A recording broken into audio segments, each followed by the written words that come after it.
लगभग 200 साल पुराने इंडियन रेलवेज ने कई सारे रेल सर्विसेज को यूनिकली इंडिया के अंदर इंट्रोड्यूस किया है, जिनमें एयर कंडीशन ट्रेन की भी शुरुआत इसी एंटिटी ने की। भारत की आजादी के पहले ही इंडियन रेलवेज को एयर कंडीशन ट्रेन की नीड समझ में आ गई थी, लेकिन क्योंकि इंडिया उस समय पर ब्रिटिश राज के अंतर्गत था तो ये चीजें कर पाना मुश्किल था, क्योंकि भारत ना उतना एडवांस था और एयर कंडीशन टेक्नोलॉजी देश में एग्जिस्ट नहीं करती थी। लेकिन फिर भी जो ब्रिटिश लोग थे उनको शुरुआत में ही ट्रैवल करते वक्त ये समझ में आ गया था कि भारत के अंदर जो ट्रेन हम बना रहे हैं उनमें कूलिंग करनी पड़ेगी, क्योंकि वो जो गोरे लोग थे वो उसको सहन नहीं पा रहे थे। हमारे क्लाइमेट उनके लिए काफी टफ बन रहे थे और इसीलिए आजादी के पहले ऐसी ट्रेन्स इंडिया के अंदर बनी जो कि एयर कंडीशन तो नहीं थी, लेकिन काफी यूनिक तरीके के कूलिंग सिस्टम्स प्रोवाइड करती थी। चलिए समझते हैं हिस्ट्री हमारे इंडियन ट्रेन्स के अंदर के एसी कोचेस की।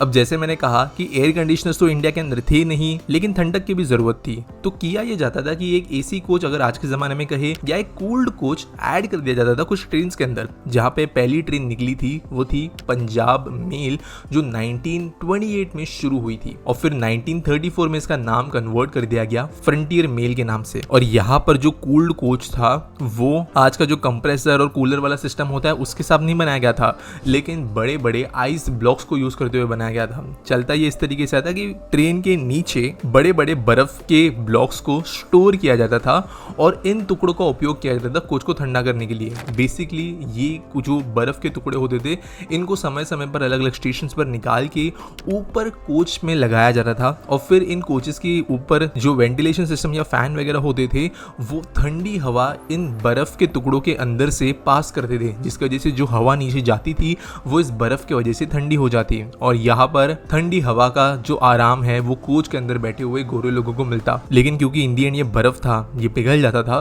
तो हर कुछ स्टेशन पर जो नीचे इंसुलेटेड एरिया में रखे हुए बर्फ के टुकड़े हैं उनको निकाल के कोच के ऊपर चढ़ के बार बार रिप्लेस किया जाता। कोच के टेम्परेचर को नियंत्रित करने के लिए जो ब्लोअर्स लगाए गए थे, जो पंखे लगाए गए थे, वो बैटरी से चलते थे। और 1928 में इंडिया के अंदर इलेक्ट्रिफिकेशन कुछ जगह पे हो गया था, लेकिन ज्यादातर रूट्स पे नहीं। ये जो बैटरी टेक्नोलॉजी थी उस समय पर अवेलेबल थी। आजादी के बाद में जो फ्रंटियर मेल है इसका कहीं ना कहीं पर रूट कट हो गया पाकिस्तान सेपरेट होने की वजह से, और मुंबई से अमृतसर ये ट्रेन चलने लगी और समय के साथ में ये ट्रेन आज जैसे चलती है वही ट्रेन बनी। लेकिन बात करें अगर fully proper air condition train की तो वो एक राजधानी एक्सप्रेस से शुरू हुई। डीलक्स एक्सप्रेस भारत की पहली प्रीमियम कैटेगरी सुपरफास्ट ट्रेन थी, फुल एयर कंडीशनड। और सुपरफास्ट का मतलब ये है कि ऑब्वियसली एसी कोच तो इनके था ही, लेकिन इनको रेलवे ज्यादा प्रायोरिटी दे रही थी, यानी लूप लाइंस के ऊपर या साइडिंग में इन ट्रेन को ज्यादा डाला नहीं जाता था और ये फर्स्ट था उस समय पर इंडियन रेलवेज के लिए। ऐसी ट्रेन जो पहले चलना शुरू हुई वो थी अमृतसर से लेके बांद्रा तक और दूसरी थी अमृतसर लेके हावड़ा तक।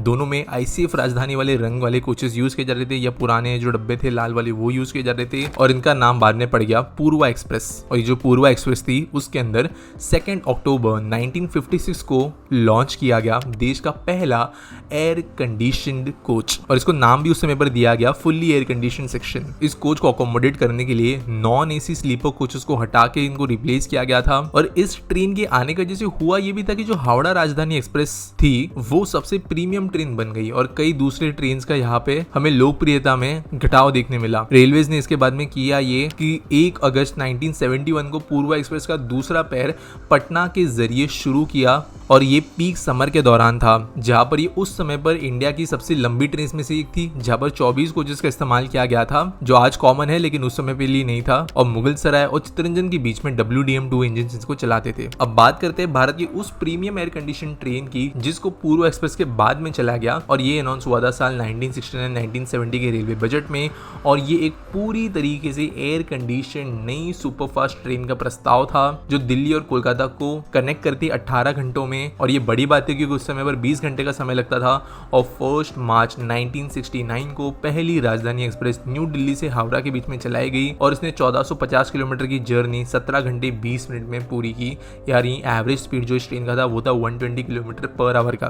वैसे यहाँ पर जरा टेंजेंट में जाके मैं बोलता हूँ, अगर आपको थोड़ा यहाँ पर कॉन्टेक्स्ट समझ में आया होगा तो 1969 में जो ट्रेन की एवरेज स्पीड थी राजधानी की, कहीं ना कहीं पर उससे ज़्यादा हम अपग्रेड नहीं कर पाए 2023 में भी। लेकिन ये एक ऐसी ट्रेन थी जिसके अंदर पूरी तरीके से एयर कंडीशन कोचेस का इस्तेमाल पहली बार हुआ। धीरे धीरे ये राजधानी एक्सप्रेसेस की संख्या बढ़ती गई, जहाँ पर Mumbai Rajdhani express, Mumbai central new राजधानी एक्सप्रेस, ऐसे कई ट्रेन चली। और ये धीरे धीरे जो फुल एयर कंडीशन ट्रेन थी उसके वजह से इनका नाम बढ़ता गया और राजधानी एक्सप्रेस स्टैंडर्ड बनती गई as an fully air condition train. Rajdhani के बाद में जो एयर कंडीशन ट्रेन पूरी तरीके से शुरू हुई भारत के अंदर वो थी शताब्दी एक्सप्रेस ट्रेन। जो प्रमुख महत्वपूर्ण शहर है उनको जोड़ने के लिए इन ट्रेन का इस्तेमाल किया जा रहा था और जनरली ये जो ट्रेन होती ये डे जर्नीज के टाइम पे चलाई जाती। 1988 में शताब्दी के नाम से इन ट्रेन को शुरू किया गया था और कुछ शताब्दी ट्रेन 150 किलोमीटर पर आवर की स्पीड से भी चल पाती। एयर कंडीशन होने के साथ साथ इन ट्रेन में बॉटल्ड वाटर, जूस, कॉफी, चाय, इन जैसे सुविधाओं को भी प्रोवाइड किया जा रहा था। और इन ट्रेन की प्रीमियमनेस ने एसी ट्रेन, जो फुल्ली एसी ट्रेन होती है, उनको कहीं ना कहीं पर एक और इंपॉर्टेंट फैक्टर बना दिया। और ये थी कहानी हमारे देश के एयर कंडीशन ट्रेन की। एक जमाने में बर्फ की चादरों से ये शुरू हुई, जिसके बाद में ये पहुंची सिर्फ कुछ एयर कंडीशन कोचेस पे और धीरे धीरे ये बन गई fully fledged air condition train.